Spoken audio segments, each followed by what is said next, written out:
She said, the only thing I knew was I wanted a guy who had a bike. I said, wow. In a city like Pune, that must have been really hard, right? One thing I have come to accept and understand is that you can't change the world. Right?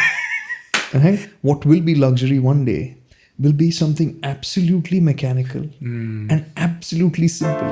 Hello and welcome to Simple Ken, episode 2 with Kartik. I'm so excited. Yes, thank you for being here. Thank you for having me, man. Yeah. It was a surprise for me, a very nice surprise. Yes, and now we will play the intro song.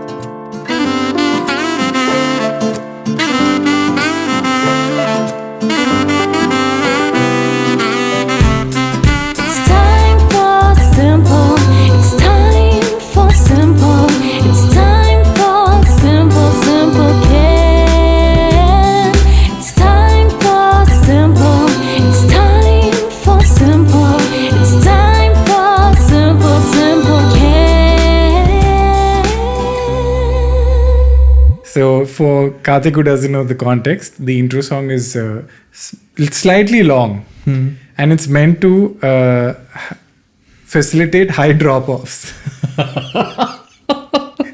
Okay. Because anytime someone comments saying, hey, your intro song is very long, I'm like, then don't see the podcast. Because the podcast is 1 hour long. Correct. So if you can't tolerate... the intro song is very nice also. Okay. If you can't tolerate 35 seconds of bliss... then maybe this is not for you. So that's an internal joke we have. I get it. So the duration is not going to change. So anyway, we have Kartik today. Kartik I think I've never been this excited. I'm being very honest to do a episode because I'm a genuine fan. And I was like, how can I get to hang with Kartik? And people who are so hardworking and in the field, you use the context of work. And I get to hang with Kartik and do a podcast. And I called him and I said, hey, Kartik, I'm not in the auto world, but I would love to have you on the show and talk about our passion for cars and motorcycles. And he's here. Thank you. Oh, and he messaged on Insta and for 1 second, I was like, wait, what? And we got talking and it was really cool, man. Thank you for doing this. And I'm a huge MotorInc fan. Fan of you and Shumi talking, and talking is an understatement. It's aggressively dissecting any vehicle thrown in your direction. Thoroughly, I would put it. Yeah. And I love the cadence. I love the momentum of the conversation. I love you saying, wait. Wait, I'll get to that. I love Shumi's jokes and sometimes you're ignoring. I have to because I'm like that's what I tell him also. Like, listen, dude, if I lose my train of thought, then I'm gone. It'll take me like 30 seconds to go back to it because I have gone into his joke and I'm imagining it, and then so I've completely lost track of what I was saying. And it's also not a corporate friendly joke. It's not a PR friendly joke. So you have to does be like, whatever. Yeah. So you're like, okay, I need to maintain business. But I don't know how to introduce you to my audience because my audience also, I don't talk about cars much to my audience because... Has he told you about his bikes? Yeah. That I know. Yeah? I talk about that I have 2 bikes and Karan, who's a friend. So I'm uncle of my group. As you said, you're uncle of your group. I keep telling people to save money, invest, don't overspend. And then Karan says, you're the one with 2 motorbikes. I was just going to say, aren't you the one? Yeah. That is my only Achilles heel. It's motorbike. So I have a Ninja 650. Yeah. Before that, I had the RC 390. Oh, you had the RC? Yeah. Oh. Which I kind of crashed in front of my house. And I was like, okay, this bike is too powerful. And before that was my first bike, which I still have, the Phaser 150. Oh, you have the Phaser? Yeah. Oh. The that FZ. Has been a while. Yeah, it's still there. My dad uses it for grocery shopping. Oh, nice. We digress. Interesting. So can I call you an auto journalist? What do you prefer to be called? I mean, how do you define yourself? That's a good question. Yeah. I have to look inside. I think auto enthusiast, I think, is where I would put it at. That's what's gotten us to wherever we are.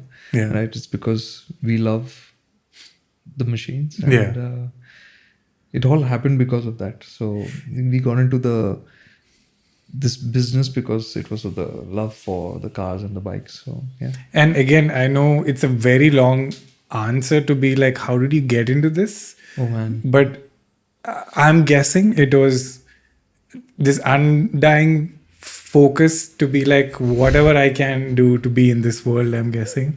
Right? Oh man, that is a long one. Yeah. So it was a lot of luck. It was a lot of luck. So I had wanted to do this, but I wanted to do anything with automobiles. Yeah. But I'd done my MBA, and post that, it was like, okay, now you want to get into automobiles. How are you going to do that? So I tried lots of different things. I used to literally cold call, or just. So I remember there was. What age is this? I would have been 22, 23, something like that. So like I remember at that time, Daimler had a press conference. I had an event in Pune that time. They had some openings for which they had an open day of sorts, and I was like, okay, I'm just gonna go try, that anything to do with automobiles, I wanted to be a part of it. So then I said, okay, if I can't get through here because I'm not an engineer, so maybe I could try advertising or whatever. And then finally did all of that, didn't get through anywhere, and I said, okay man, I was down to my last few thousand rupees of my savings, and so I'm gonna take the next job I get.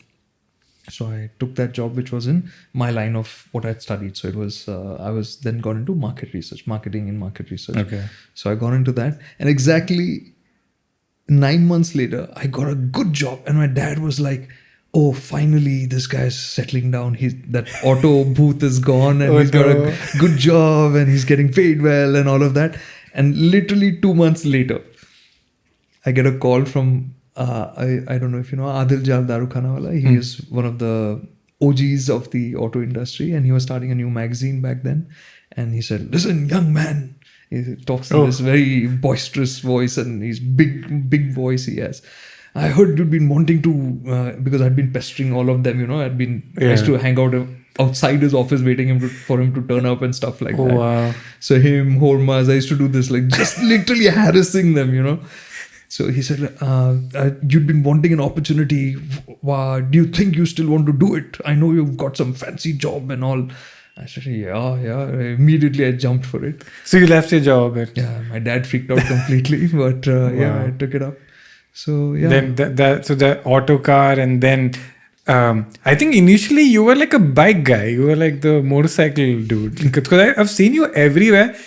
Correct me if I'm wrong. I saw you on some Powerdrift videos as well. Yeah. So you were like the I think in the industry also I would equate you to Abhish Matthew. He's a comic. He's so loved by everybody that the boundaries disappear. Like Abhish has worked with every comic, every group in the comedy industry. I think you're also like that. I think you have that vibe of Kartik belongs to all of us. Yeah, because I've seen you everywhere in every. Yeah. So actually, I loved bikes. There's no two ways about it. I loved cars too. So the funny thing is, I started driving actually much before I started riding. Oh. This is way back. Like, think about it, man. I was 8 years old when I started driving. But what? Yeah. So, but I have to give context. In today's day and age, it sounds completely very wrong. irresponsible. It's completely wrong. And Kartik's son will never do this. No, now if I had to do it, I would do it on a racetrack, in a place where you can do it responsibly.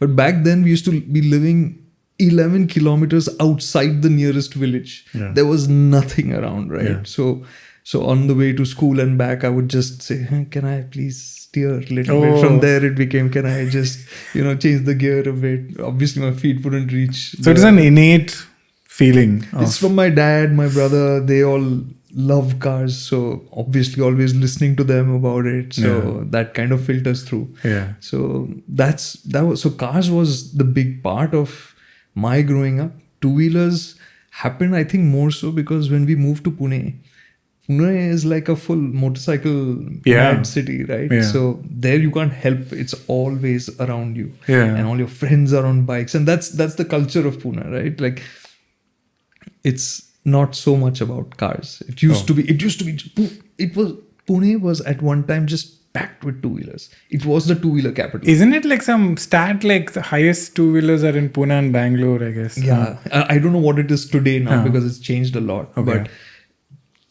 everybody had a two-wheeler. Yeah. You didn't think about a car. A car was unnecessary. Yeah. It was like that. Yeah. You went around on a two-wheeler. That was the default. And so obviously that happened. Friends had, when we were in school, some friends would have scooters and stuff like that. And so that automatically built up. So I got into two-wheelers and... but the heart was with cars, you saying? No, it wasn't like that. For me, even... So when I worked with Adil, I remember within the first 3 months of us starting off the magazine, he called this meeting and he said that, so we're a small team. We were like 4 or 5 writers. And he said, you guys are going to have to decide who wants to do what. You can't do both. Oh, no. Cars or bikes. Pick, And I was like, I can't pick. I was just sitting and thinking, which side of this fence do I lie on? And I'm like trying to make up my mind and I just couldn't. And if you ask me even today, I love motorcycles. Yeah. And I love cars. But the sad fact is today to enjoy cars is much harder than it is to enjoy than bikes. Yeah. Right? Because it's inaccessible. No, it's not just that. Like today, if you think about it, back then, like my dad's Fiat, even if you're driving it in second gear, just revving it through second gear. Have you driven a Fiat? No. I've ridden I've sat in a Fiat with the gear. The hand shifter. Yeah, hand shifter being over here. Yeah. And there's no middle part. It's just a nice sofa, like an ambassador. Yeah, but I've never had the chance. So that when you shifted from first into second, that mechanical feel, and then the engine is screaming, the exhaust is roaring, and you're doing all of 40 kilometers.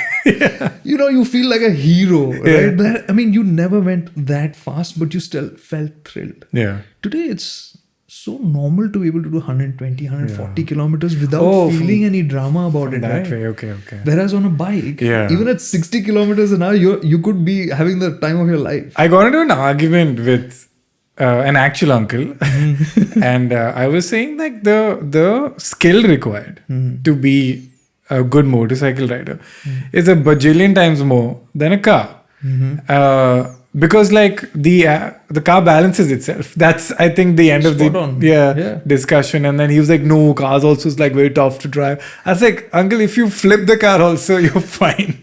In a bike at 20, if you hit somebody, you're flying off the bike. Correct. Actually, we have come back to the topic of owning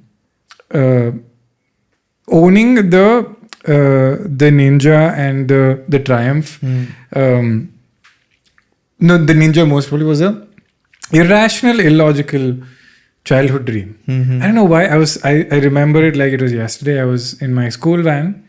I looked to my left and there was a green Ninja. Oh, yeah, obviously. Yeah. And by the time I had seen the Hayabusa and all of that, but I saw the green Ninja and I remember, Kartik, like my brain saying that one day I will have that bike. And it's not like I was the typical bike guy. I was not the macho guy who was on the scooters and going fast. I'm very scared of speed. I'm the slowest driver. That's a good. No, that's a good way to be. Yeah, but I'm kind of like what you were describing. I just love the engineering.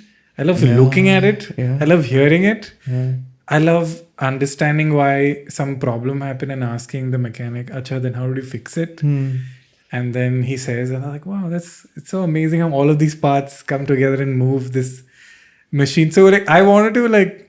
I saw your video, the dreams video you had. Oh, cool. Yeah, nice. And you did speak about, but I wanted to know, like, if you're an 8-year-old getting into, like, do you think, like, why are you like this? Like, have you thought about it? Like, if you explain it to people who are not like this, it's very hard to kind of explain that.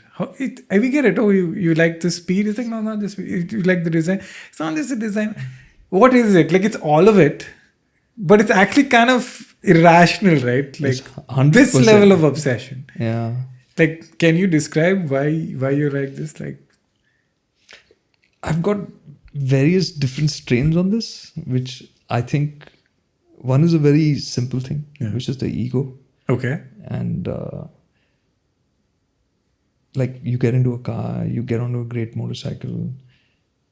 You become that, right? Oh. You feel more powerful than you are. Yeah. At a very basic level, that's the thrill that we all get, right? Why do we why do we care about the more powerful machines more?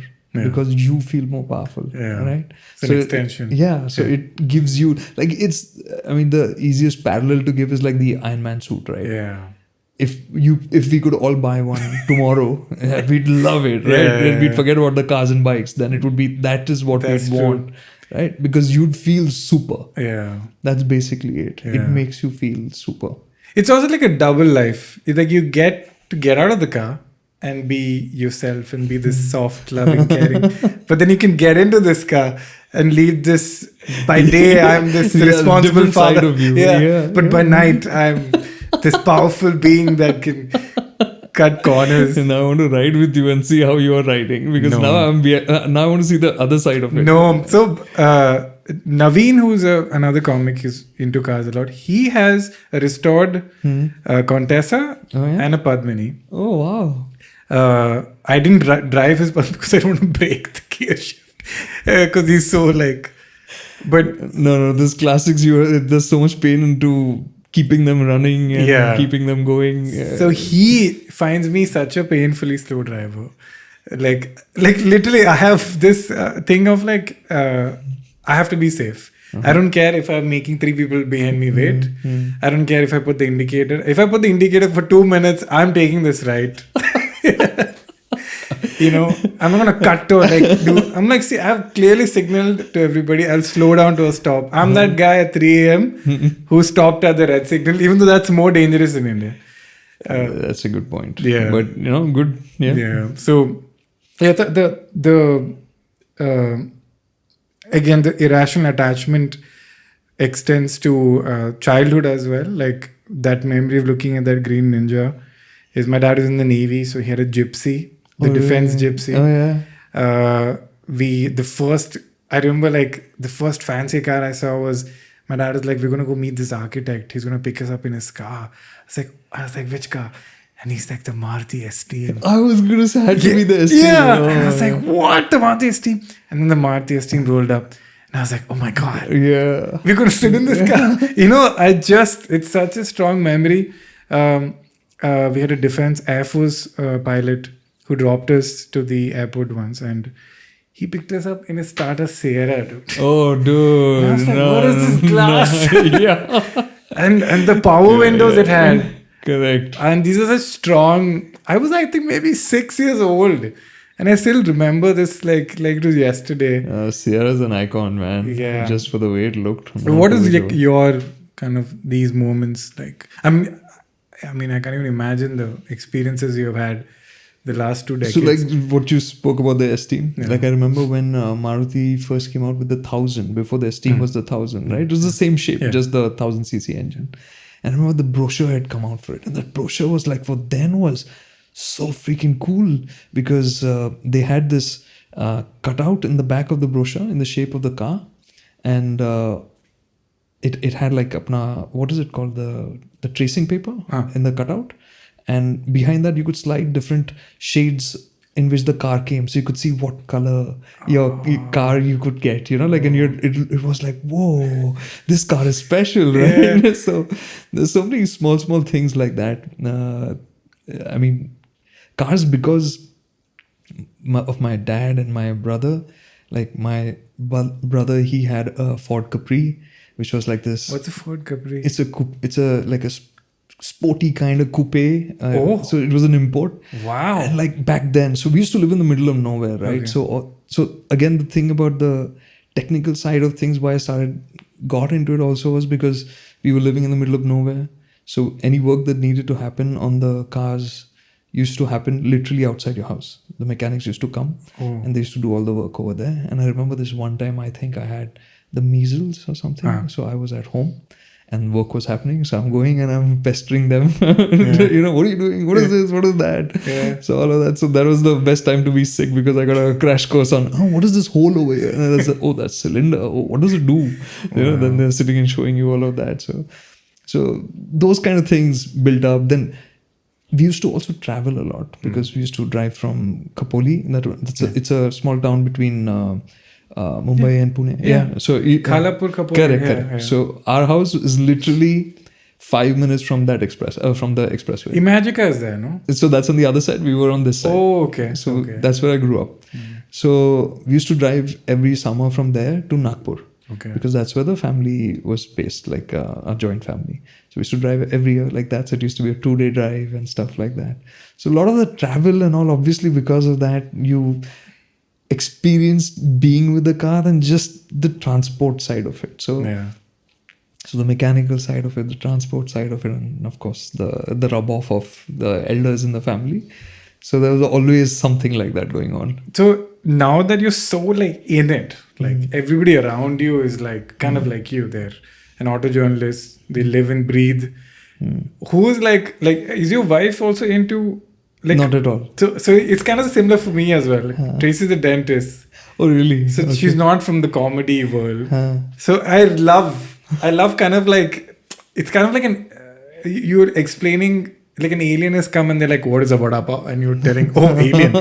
It's, 2 bread. And like, what's bread? Okay. Bread is flour. What is flour? Okay. When you grow rice, what is growing? So how is that equation? Like when you come home, I am very curious. She's been married to you for a while. Yeah. What has the relationship with vehicles for her? For her, she says this and it sounds terrible for me, but she said the only thing I knew was I wanted a guy who had a bike. I said, wow. Oh. In a city like Pune, that must have been really hard, right? Unique. Yeah, seriously. So she loves bikes and I used to have a bike. Oh. Yeah. So we used to rides used to be a big part of what we did. And when we were living in Mumbai, we used to actually ride down to Pune every weekend and we used to ride at night. So what bike did you ride? So back then, which bike did I have? I don't remember. Maybe my CBC or something. How many bikes have you had? So not too many actually. Yeah? Not too many. Oh, you had a CBC. Yeah, the CBC. CBC. CBC. Remember that? Yeah, it's a great ad jingle. CBC. They had those choral voices. CBC was a sick bike. So every weekend. So we used to, and I don't know, maybe because I was already working in this field, so maybe I had some test bike. Okay. But the thing was, we used to always ride at night. So we would leave from Mumbai like at night at about 9:30, 10, because it would be cooler. And I love riding at night. I enjoy driving at night also because it's calmer. I like that. You know how you have to follow the headlight, how you read the road with the light and stuff like that. I enjoy that. Like okay, you can think of it this way, that it also helps you develop your riding and driving because you're learning to read with less information. So you become more attentive. So I don't know. That's what I think about it now, but I did enjoy it. So we used to do that. We used to ride up at night and then we used to ride back like that at night. That used to be good fun. So she enjoys, but sadly she's acutely car sick. Oh no, yeah. I saw some MotorInc episode where you said she's especially car sick in the Scorpio. That's the suspension. Yeah. And then you were praising the new car because she didn't fall car sick. The rocks, and she didn't feel car sick in the rocks. Oh no, she feels car sick. Yeah. And what about your son? Is he okay with? So he's improving. He was also in that zone. So now recently we've realized that he's not feeling as car sick as he used to. Nice. Earlier, otherwise I'd have to watch a lot, like while driving. Typically, like when you, like let's say you're driving to Goa. So as soon as you get to the good part, it's like, slow down. The good part. Like you get to the ghats and it's like, man. So my dad and I, we have a classic male relationship. There's no emotions being exchanged. But we just, for no reason, will talk about the new car that's come. I'm like, Dad, you heard the new Desire has been facelifted. We have no intention of buying a Desire. Dad, you heard the Greta, the thinking, Alcazar, this Yeah. We just talk about cars. And, are you serious? And Tracy started taking videos to show me how ridiculous it is. He's like, did you ask him if he's feeling better health-wise? This is such a wife thing. Yeah, anniversary, how things are... Nothing. I'm like, Dad, you saw the new discounts coming on the car. We have no interest in buying any of this. But so when I bought my first car, I told my dad, we bought in Bombay and we were in Goa. And my dad flew down and we drove down together. And both my dad and I, similar, were equal passion for cars. But my dad, I found out, is a hooligan. Oh, really? Yeah. Now he's just belting the car. And car. yeah. And he doesn't do that. Like, he kind of does it in his car. But I'm like, Dad, I have to live with this. So it's fun to like experience that when you This like is payback time. yeah. Yeah, but also the night driving thing you said, before I forget, someone is learning driving in the Netherlands. Oh no, sorry, in Dubai. And he was telling me, you can't do Indian driving. I said, oh, you mean not following the rules? He's like, no. Indian driving is when you think like the car next to you and you think that he looks like he's going to take a right. So let me prepare by slowing down. In Dubai, apparently, when you do the driver's test, they don't want you to think about anyone else. Like, you think about your car and the rules. And I was like, that's true. We do so much emotional heavy lifting in India. Because when we drive, we're like, okay, this biker, he looks shady. He's gonna do something bad. So let me watch. This car's good. I don't need to worry about this guy. This is on top of driving. And let's not forget at intersections. I'm looking him in the eye. I'm gonna be the one making that intersection before him. You better stop. So when you said night driving, my immediately I got anxious because I was like, this is what I get anxious about night driving is I'm like, he's been pressing the brake a lot. The guy in front of me. Maybe I should maintain more distance. And as I can see the guards come in, I'm like, this fellow's gonna brake. I don't know how you are enjoying this, where you see it as a challenge of... No, maybe the situations are different. So like you're thinking maybe more city. I'm thinking more outside, more open roads. Okay. Right. So there, I'm not thinking more about interactions with other vehicles, which would be lower than in a city environment. Fair. So I think that fundamentally, but yeah. I wanted to get into... One sec, no. Tell me, I had to ask you. Yeah. So how did you learn driving? Same thing. I saw my dad really talk about cars a lot, and I was my dad's sidekick. So I have an older brother.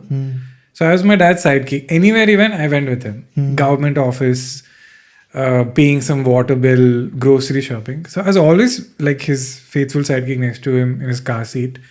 So I have very fond memories of just seeing him drive. And I used to ask him why you took right turn like this, left turn. Then eventually when I turned 50, my brother's 5 years older than me. So when he started learning how to drive, I was like, I also want. And my dad's like, we're a kid. And we were learning in an open field. So my brother's 18, so I was 13 I was. And open field, I'm like, it's not illegal. So my dad's like, okay. And I knew it. I just sat and I knew exactly what to do. So your dad taught you how to drive? He taught me how to drive passively for years. So in the Maruti 800, the first model. Oh, nice. The Japanese, the dicky glass. Correct. And that's how I learned. So at 13, I knew how to drive. So just waiting to turn 18. But again... I think that's a tough task for a father to teach the son how to drive. I think that's the most challenging thing, right? Because in a way you're like kind of giving up control, right? And then you have to trust and all of that. So, I'm thinking like when it's Sirhan's turn, will I be able to manage or not? Will you be like... And especially when you care about it so much, right? And your dad sounds like it was I mean, he used to give the comments classic like, why are you revving the engine so much? Okay. My dad's a very smooth driver. Huh? Okay. He's like the maintenance guy. I think I picked it up from him. His goal is to make the car last as long as possible. So braking, like, don't brake to slow down the car. Get your foot off the accelerator. Let the car slow itself down. Use the brake in the end. Don't wear the brake pads. Go over the speed breaker. So he's that smooth driver kind of guy. So nice. It'll be... But for you, it'll be much easier because it's all going to be automatic when you teach your son. Yeah, I guess so. Or autonomous. Yeah, God knows whether he'll even have to drive, really. Do you feel that? Do you feel like the love we have for cars is a generational thing? Like, I know the new generation doesn't seem very kicked about... Yeah, I think generally, if you look at... it's going to happen because I think the sense of adventure and the sense of it being a challenge like we said about the bikes are still going to be a challenge. So it's going to be a conquest. Yeah. So when you learn to ride, there'll be that satisfaction you derive from it. Yeah. And with cars, it's going to get easier. Yeah.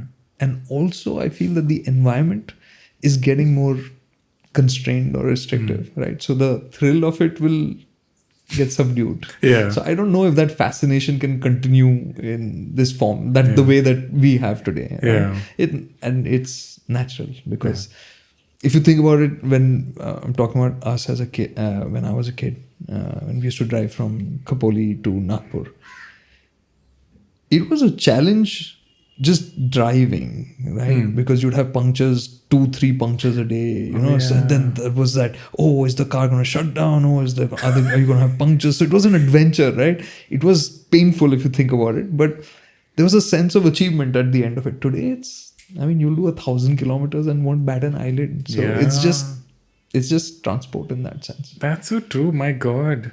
Yeah. The easier it gets, the less fascinating it gets. So that's happening with photography, actually. There is a movement where people are bringing back complexity. Where, like these cameras, these are the Sony A7s, they're so good. You put it on auto, it's just going to take a great picture. And now there's a movement where people are finding older cameras and using a film. So, the ISO, the ISO is fixed. It's like 100 ISO. Yeah. And that's the photos you're going to take. You have one lens. And it's true, like the easier the car is, the less, satisfying it is. Yeah. So maybe in the future, they'll be like a all manual car. So, if you think about it, and this we did speak, like Shumi and I, on one of the Disconnect episodes. So we were talking about what is going to be luxury in one way. It's going to be, imagine today, we are talking about everything become easier, or digital. What will be luxury one day will be something absolutely mechanical and absolutely simple. So like, I think the new Bugatti, the Tourbillon or whatever it is, I'm sorry, I don't remember the name exactly, but its instrument cluster is a full, like it's like how you'd have a Swiss watch, like with the mechanical movements. It's like built with all of that so you can see it. So it's not a digital screen, right? Wow. And that is the most expensive car that you can get today, right? Man. So it's going back in that way, saying that no, you can still have that purity. Nice. Yeah. Oh, that's so cool, dude. So, So cool. I'm happy that you guys had similar discussions. So, I was just telling Kartik, I'm so like desperately trying to get into the car. I have a friend called Zahur. He has a Instagram page called Shutter Drives, and I was talking to him, and I was also telling him I know a lot about what's happening in the cars, and he was surprised. Like, so people can have different likings as well. Because I'm a comedian, it's not like I just sit at home and say jokes all day. so he was taken aback. Yeah, I was quite surprised. Okay. So since we're going back to like mechanical and stuff, there is a progression. Like as you said, people are now progressing to like, okay, cars are too easy, let's get into something more challenging. One progression I noticed was as I grew older, I kind of digressed to like the entry level cars suddenly, like when you're young, you're like, oh, the Ferrari, Lambo. Then as I got older, I had this, now I have this weird fascination for MPVs. Yeah. The kind of, I have this fetish of like getting all my friends, all of them in one car. All of them will be in one car, will go together. But MPVs are a vibe, man. Yeah. MPVs are a vibe. Even this Jimny, it's like, I just love how small it is. Yeah. Before it was like, man, Wrangler, Correct. But now I'm like, man, Jimny is so small and it's only one Scooty engine, naturally aspirated. How is it doing this? Even the Ignis, I love the Ignis for some reason. You've hit a sweet spot for me. Yeah. Like it's like, how do they achieve? Also, you understand corporate challenges that it's so much easier to make a indulgent flamboyant Lamborghini because if nobody's telling you anything. But to make an Ignis, you have to be like, I have to follow Indian safety laws, traffic laws. It has to be affordable. It has to be mass produced, but it has to have some flair. So I really appreciate the restriction they're working with. What is your like version of this? Like, as you've grown older, are you appreciating the... No, so 100%, yeah. Like, I mean, at one time, all you thought about if you were loved cars means you loved supercars, and that was the only thing. And it's like literally like my son plays with these, what do you call these, trump cards? Like, right? Yeah. So where it's like it'll have, so we got these made when I was at Zigwheels, we got these made, which was like different cars and the horsepower and the torque. Oh, like a WWF kind of guy. Right? So he sits and plays that with his friends. Oh. So it's literally like, how much horsepower? So I have 1300 horsepower. Okay, that's more than your car. So I win, right? Okay. It's the easiest thing to relate to, right? And that fascination is saying what is more is better, right? Whether it's price, power, top speed. These are the easiest things that anybody who's never gotten into a car can also imagine, so to speak, right? But the actual pleasure of driving, it's a different thing altogether. Like, I think some episode you were talking to Shumi about, you were really impressed by the Citroen cars, right? The Basalt, yeah. And what I really took away was, it was something that you could only say because you spent so much time with the car and you test drove it. But on paper, it seemed like a rubbish kind of thing. And it was really nice to hear you talk about it. And that's when it I think I truly connected with you on that episode where you were just like, man, but it's fun. I have nothing more to say. No, it's and that's it, man. Like, because so many cars, bikes, like when we just look at them in terms of spec sheets, they may be an indication at times, but as to what it really is, it's a completely different story. Yeah. And which is why, at MotorInc, we changed that formula so that we could have the conversations like we're doing now, right? We can have conversations which we would have with our friends, right? Like, what did you feel? What did you really think? What sense did it leave you with? Not how many horsepower it has or what the size of the boot is or stuff like that.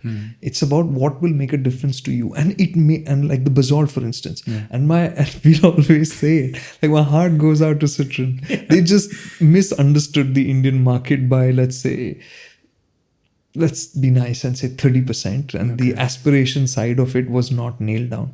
But the cars themselves, they are so good. Like, I mean, for our conditions, that suspension, that comfort, oh my God. You know, I was thinking about it. I feel like the Indian auto industry is a very hostile place for... I feel very bad for them because they get taxed high. You have that very hyper-specific India sub-4-meter rule. And you have Indians are apparently aspirational now. Because I think 10 years ago, people were price sensitive and they didn't want to pay for... Now they want it to be... You can't win. I just feel like...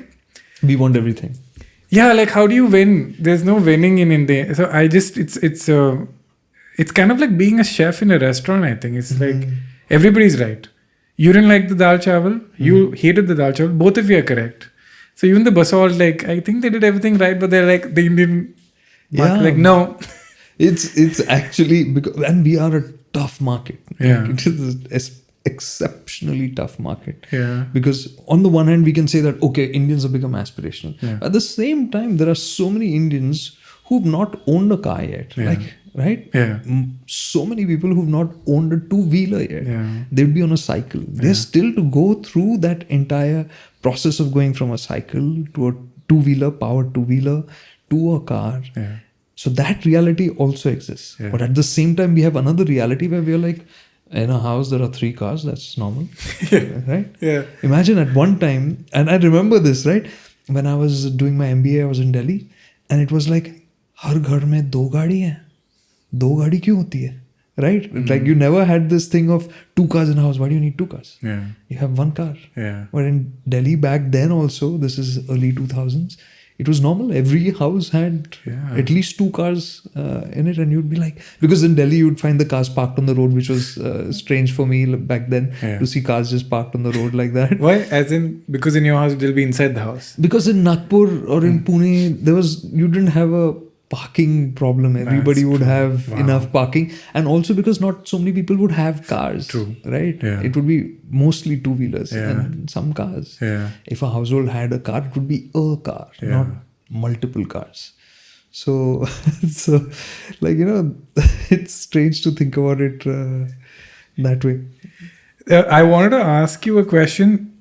I don't know how to frame it, but I guess you're always around other auto journalists and car environment. So nobody can ask you this. So I thought, like, what's a question I can ask you that you don't usually get asked? And I want to ask you, like, what about your world frustrates you? Like the auto reviewing world, something that you have also got yourself stuck in, and you're also trying to escape. I'll give an example from my world. In the comedy world, comedians are very judgmental. We're very hoity-toity of like, this guy, he's not speaking the truth. He's not a true artist. So we don't respect him. Okay. There's that big problem with comics. I feel actors, they'll do anything. They'll be like, you're giving me a script, I'm a slave of the script. I'm a slave of this movie. Oh, you mean like you do a kind of comedy and then you try and change from that? And then the other comics are like, why are you doing this? Are you being a sellout? Okay. It's a big issue being a comedian. I think it stops me sometimes from like, even doing this podcast was a huge challenge because the moment I started it, our comments like, another comedian with the podcast. And I was like, oh, am I just like following the crowd? But it's tough to, fight yourself because you also want your peers' approval. What is your kind of frustrations? What do you, in the auto world in India, what is like something you see and it's like, man, I wish this wasn't there? I think that happened a couple of years ago. Okay. So, like, MotorInc came out of, because of that. Because we were running non-stop and not thinking very much. We were just working on reflex. So, because imagine the number of launches happening every month was insane. So, you were on the road 4 days a week, traveling from one launch to another, to another, to another. So, you were covering everything, but you were not diving into stuff, right? Like the Citroen is a great example. I would have said it's a great car and done, but I wouldn't have lived with it. So at MotorInc now, we like end up spending at least 2 weeks covering hundreds and hundreds of kilometers, right? So really... So how do you do that? How do you do like 100, 200 kilometers? So we end up doing like, let's say, we get a car for test. So it has to be short. So we do all of that. But my house is in Pune. Okay. So I do up and down. So each round trip is 250 kilometers. Oh. Right? So I'm doing that anyways. Okay. Plus we have a testing cycle. So in which we go and make a lot of notes. Just so in the larger team, so there's my colleague Aditya who said to say hi to you. He was like, oh, you're meeting Kenny. So he said, please say hi to him. Oh, so sweet. Aditya, I've done that. Okay. So we'll be spending time in the car together. So we'll be discussing. So while we're doing that, so we'll set up different parts. So like, let's say, so we'll drive in the city, we'll drive on the highway, and then we'll be like, this is a 7-seater, so we need to have 7 people on board, and then we'll do the whole thing again. So all those kind of things, right? So we're running through whatever scenarios that we think are important and need to be done, and so in that you're just covering so many kilometers and so many hours, right? And the important thing also is that we're constantly discussing, right? And the most important thing I think now for us is I've driven today, but I'm not talking about it with you today, right? As the viewer, I'm going to sit, I'm going to let this thought evolve for me. Yeah. Right? Yeah. And then record when I think that, I know what's the real key message here, right? What is the key feeling that I have of this? And we've realized that it makes such a big difference. It does, yeah. Yeah. And thank you. But instead of specs, we've said that this car, I think, will be right for this person. Rather than saying, okay, it's good at this, it's good at that, and this speed, this RPM, which I've done for so many years. Yeah. And I know it's so easy now because you can just break the car down and convey everything about what it's doing, but not get the essence of it. Right? And that only comes with time. You can't rush that. I can tell you so many instances in the past before this, like you'd do a drive and you have the day with the car, and in that day you're driving, you're shooting, in which you're also doing your pieces to camera. And when you've finished, the camera's switched off, you've packed up, and you're driving to the airport or you're driving home, and you're thinking, I wish I'd said it like this, I wish this would have conveyed it better. So now we have that. That opportunity is what MotorInc has enabled for us. Oh man, that's what I love about the podcast you guys do and the reviews you guys do.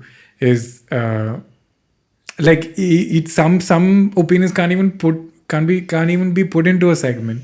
Because suddenly you'll be like, hey, I just want to talk about this random thing. And it's so nice and refreshing. Because like, oh, Kartik really spent time.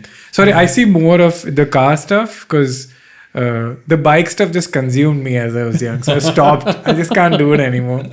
But in that conversation also, I must tell you that it's really cool because at times, it might seem like a fluid conversation to you. But I have gone in with certain thoughts that aren't fully processed or let's say resolved, and I'm talking to Shumi, and Shumi's done it, and he'll deliver it, right? Amazing. And I'll be like, yeah, that's what I meant. You know. Yeah. So it's really cool because of that conversation is at a normal kind of conversation. Right? While I was doing research for this episode, my favorite Kartik comment was how you hated some part of the Slavia. Oh, man, don't and how they've removed it apparently. They've apparently, but I've not seen it on a car yet.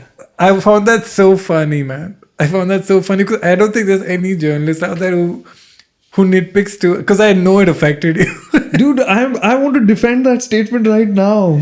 Because see, like, okay, I love the Octavia, right? Yeah. There's so many Skodas that you have emotions for. Yeah. And the Slavia is that accessible Skoda. Yeah. And then when I think that somebody's going to interact with this is Skoda. Yeah. Right? It feels like, no, man.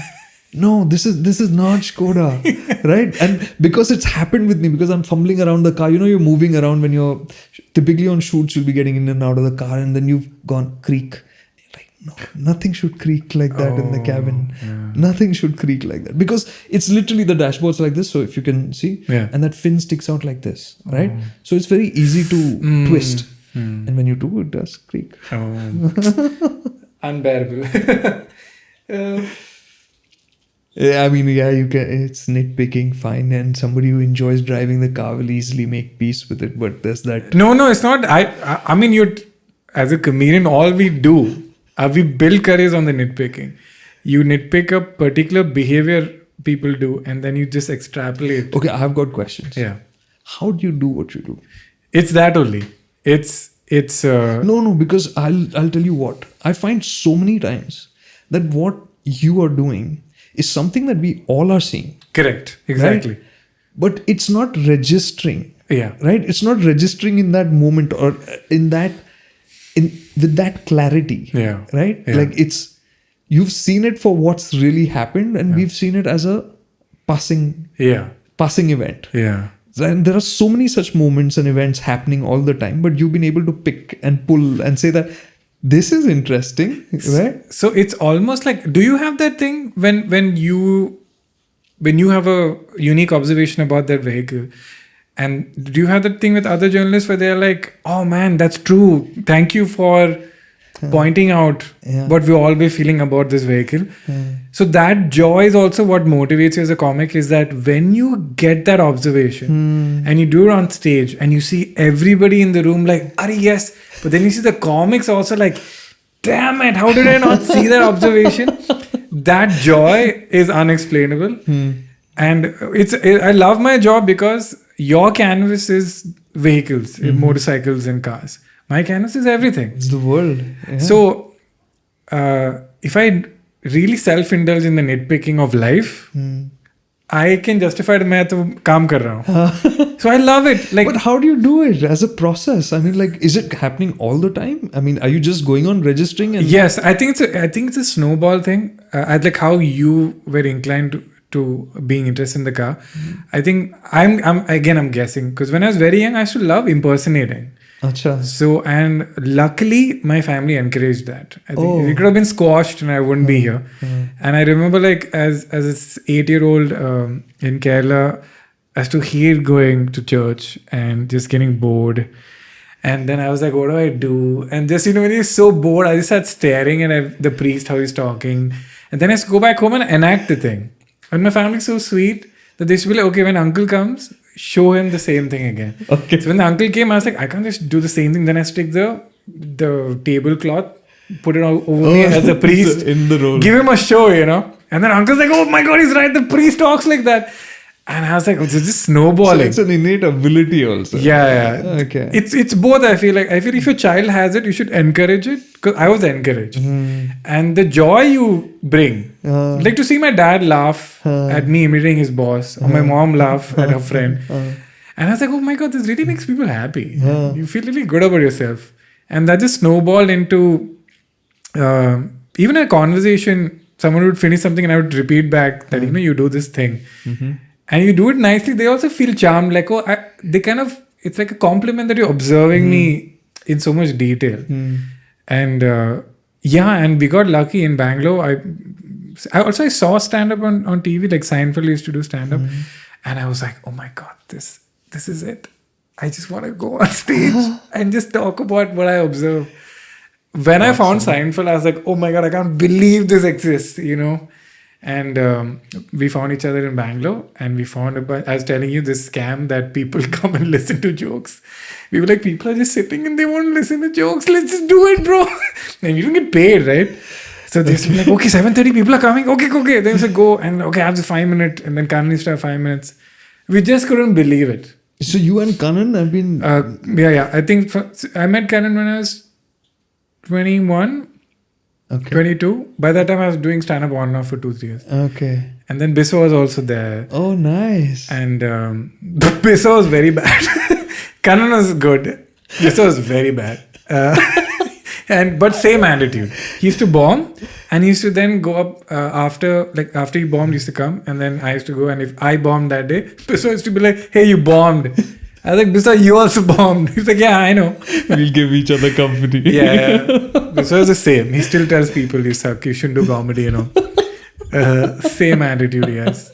Oh, interesting. But yeah, it was just, thank God this job exists. I know what I would have done. The skill set is feel not the used. same way, man. Completely. What else will I do? I don't know. Like my wife will tell me, my God, you love cars and bikes more than people, no? I was just thinking like, man, she's not totally off about it either. And she asked me why. And I was like, you know what? When was this? What point of the relationship? No. This happens even now. It's not at what point. It happens even now. Because all my bikes have actually been bought by Vanita. Okay. So she's like, because I will never, somehow I can't get myself to go and buy stuff for myself. Oh. So I'll always say, no, I'll buy it next year. It's okay, like that. But you're constantly talking about it. Yeah. So I love this. Oh, this is awesome. One day, they should have it and stuff like that. So my Impulse, she bought when it came out, and I had tested in it, and I loved it, and I was like, man, this is it. And this is when there was no off-road scene in India, right? And I also did my first off-road when I was testing the bike at Hero's test track. Between the actual tarmac strip, they had this section in between which was uncared for. Okay. It was just grassy. You couldn't see anything. I said, you're on an off-road bike, you must at least try it. And I was like, my God, this is amazing. This is like that superpower. Like, wow, what's happening? So I came back and I was like, man, this is awesome. And then we tested it and all of that. I said, this bike is killer. And she said, enough. And she went and bought it. Right? And then it got to a point where she'd be like, Kartik, you're getting cranky. Please go ride and come. So every Sunday she'd say, please go ride and come back. Go for your 5-6 hour ride and come back. 5-6 hour ride? So I would leave at like 6 in the morning. So you're back by 11, 12, something like that. Awesome. So by then you are, and I'd really come back like, wow, man, I'm set for the week now. It's like literally you've got your hit. That's awesome. Done. Yeah. So isn't it awesome you found your hit, like, which is... it doesn't derail your life. No, man. Like, genuinely, if you ask me, motorcycles, the one clear-cut advantage over cars is that they actually make you fitter. And it's not just mentally fitter. Mentally, it's going to happen because you have to stay alert. You are actively engaged in the process of riding fully a motorcycle, right? Yeah. Your legs, your core, your back, your arms, everything is involved. But mentally and physically you're using everything, right? So I have found myself when I'm not riding, you feel like dhila, Oh. you feel not good. And then when you get back to riding, and then you feel like immediately you're like better. That's amazing. You're just mentally you're in a better place. And yeah, I mean that really helps. It's amazing because it's the same thing with stand-up. Oh, really? If you don't do stand-up for a while, Oh wow. I really feel like this lost. Like my mind is lost. It's like there's no purpose. And the moment I get on, shucks. when I go on stage, Imagine. then you can really feel it tighten it up. Like the neurons are like, Ah. and then you take this observation and you explore it. Then you go next day. And the more regular you would stand up, the more like I feel like I'm observing everything now. I could use this. I could use this. It's literally like a muscle It's like reflex, it's a muscle. It's so that's when you're saying that I was like it's my hit. It's like otherwise if I did not stand up I'd have ate up Tracy's brain because I'd have been like, hey Tracy, have you noticed that? She's like, don't tell me, just go on stage and do it. Like I come home and I'm quiet and I just want to listen now. And I love listening to Trace because Trace is also very funny. But because I have stand up as an outlet, I've become such a good listener because I'm just like, I have done my hit. Now I'm absorbing. Nice. So it's thank God we found. Hey, what an interesting parallel, man. Yeah, when you were talking, I was like, this is so similar to. I generally believe like all creative things are same only. It's if you're a photographer, painter, motorcyclist, automobile guy, naturalist. Do you also feel like that little bit of like when you go up on stage, like do you feel that senses getting heightened, like that tense, like I don't want to call it tension, but it's a good tension, right? It's like the only time I feel alpha. I'm a very beta guy. I am not competitive. When I go on stage, I'm like I've come to conquer, right? Oh wow. Yeah, but in a humbling way because it can backfire, and then you are worse than nothing. Like when you go on stage, you're like, these people have come here for a good time, and I'm gonna give them a good time, dude. But like the way you like so many comics will be like they aren't physically moving around so much, or some are actually deadpan, right? Like you are like super animated, all over the place, man. Yeah, I don't know. I feel does that happen, or is that like something that you still think about before? No, that's something that takes over. I literally see the audience as like this giant organism, and sometimes when the joke's not working, you can see the organism become unsettled. And it's like begging to be settled. So then you're like, okay, I'm losing them. And then I'm like, I think they need to hear this. And then I do the joke in this particular way. And then the organism is satisfied. And then it settles down and then it laughs. It's literally that. They all become one entity. And I'm like, it's like, you've seen that scene in Jurassic World where he's like with the raptor, he's like, shh, controlling the raptors with his hand. Because he knows that if I put the hand on, he'll come and eat my face. Okay. But the raptor thinks you're in control. Because the audience is going to eat you alive if they see a sign of weakness. But you have to convince them that you're in control. And it's very satisfying when it goes well. Oh man, that is a trip. Now it's much easier because now they know me, they've come for me. So they're sweet. I was talking about the corporate show. This is what's going on.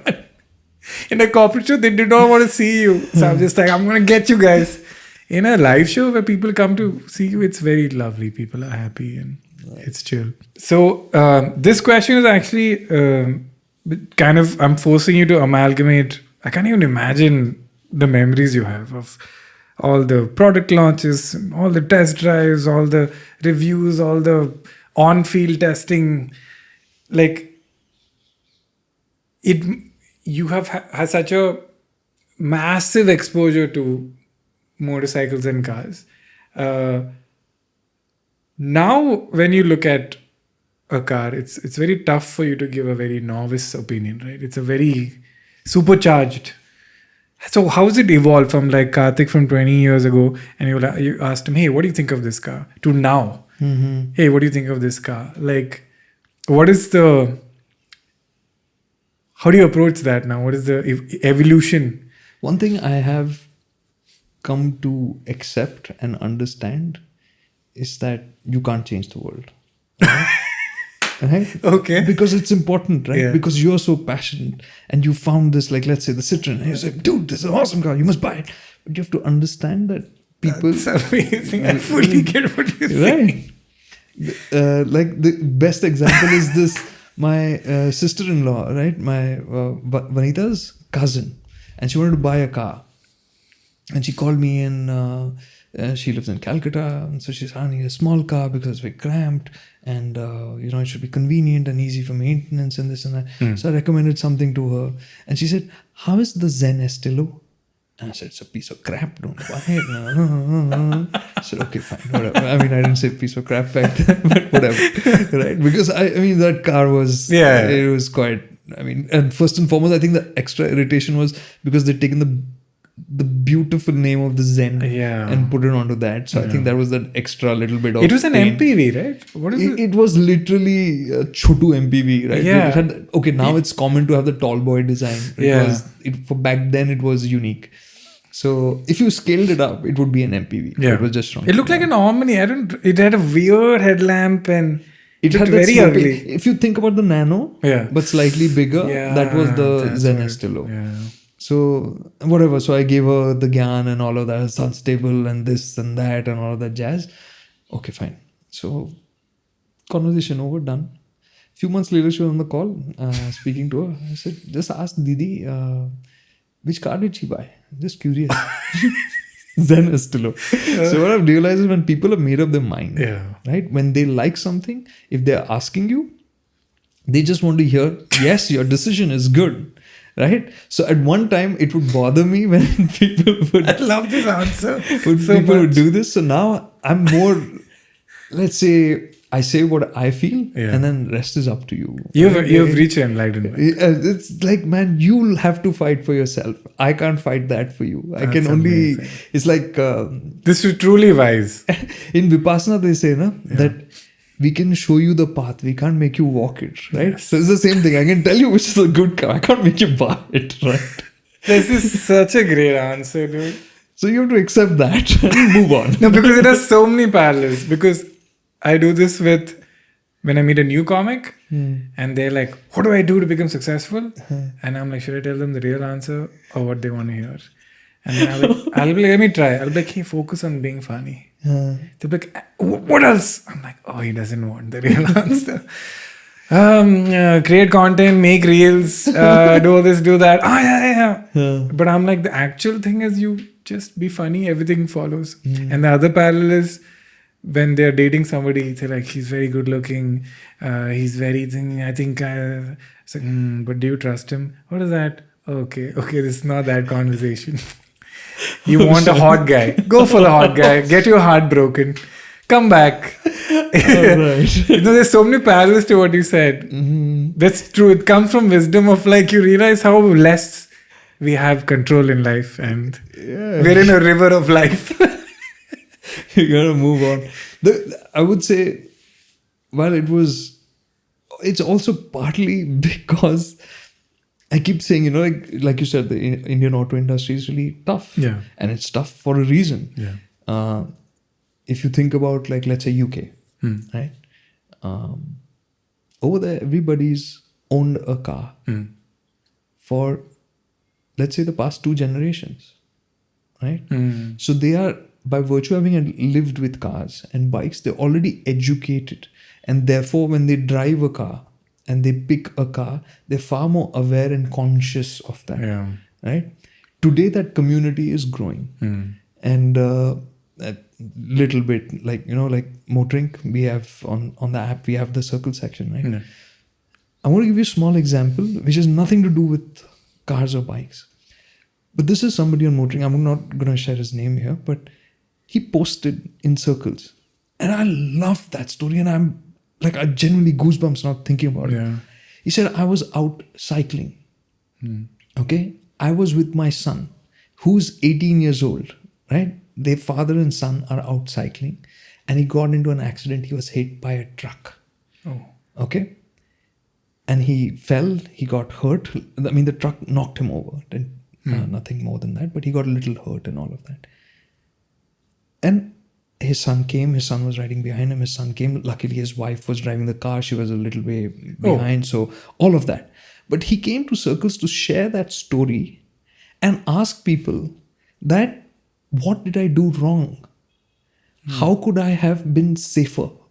For me, for my son, when I'm out on the road later, like, see, this kind of consciousness, right, will come with time as you spend more time driving, riding, being more conscious about what you're actually using. Today, we have this assumption. Like, let's say, the easiest example to give is you go to a Chroma. All those TVs on the wall. Which is the better TV? Yeah. You're going to assume, that and that, they look the same. They have the same technology. They last the same. All of that. What do I have to think about? Yeah. People feel that way about cars and bikes. Let's say most people do. But that is what, like today, as we are driving and riding more vehicles, we realize they're not the same. It might say on the brochure 200cc, 24 horsepower, 6-speed gearbox or whatever, right? 4 पहिए हैं, whatever. But when you actually get down to using them, each one of them has a different pro, con, joy, sadness, however you want to put it, right? Yeah. And when we discover that, then you realize my next decision, I know that I want this more.